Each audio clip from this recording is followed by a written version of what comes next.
This is Bruce Dixon from blackagendareport.com. On December 9th, 2010, inmates in 9 Georgia prisons locked themselves in their cells in a peaceful protest against work without pay, inadequate food and medical care, and prison policies which frustrate rather than facilitate contact with their families. The Concerned Coalition to Respect Prisoner Rights met with state officials and entered 2 prisons on fact-finding missions before year's end.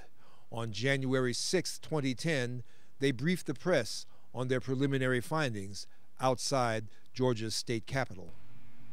The Concerned Coalition to Respect Prisoners' Rights asserts that the recent brutal beatings by prison guard and 13 squads of Terrence Dean at Macon State Prison and Miguel Jackson at Smith State Prison were carried out in retaliation for the statewide prisoner work stoppage and were not isolated.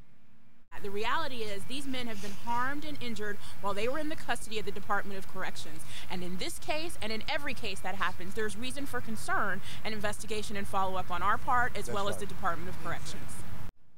Our preliminary findings point to the need for extensive investigation into abuses of power by prison authorities, absent of rehabilitative programs, denial of basic human rights and human needs.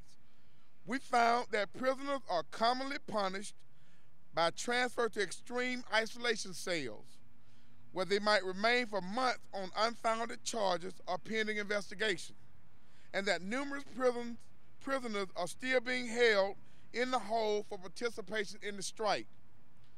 Less than 1% of prisoners have access to any form of education beyond a GED. We saw that there was very little in the sense of vocational opportunities. The request that the inmates had made for proper education, the conditions of the prison, they were very valid points. There had been rat feces in the food. The authorities seem to be very much concerned with and devoting resources toward an investigation of the acts of the prisoners and how that strike was coordinated by the usage of cell phones. But yet when we question whether or not there was an investigation into how the cell phones entered into the prisons, which we know came through the guards, there appeared not to be any commitment toward that kind of investigation. Our system of mass incarceration has taken us in the other direction, where now our crime control policies are contributing to new crime. Yes, it is a failing policy. It's failing for society, but it's definitely not failing for some of those people who are getting the money off it. Georgia has one of the highest incarceration rates on the planet. So mass incarceration is a public concern now. It literally affects millions of people. When you look at what's happening across this country, where more than 2.3 million people are incarcerated.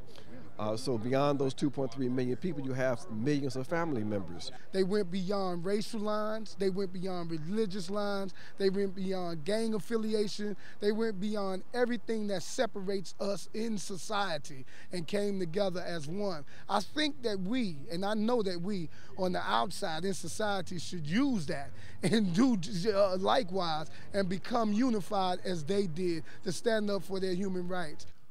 This is Bruce Dixon from blackagendareport.com.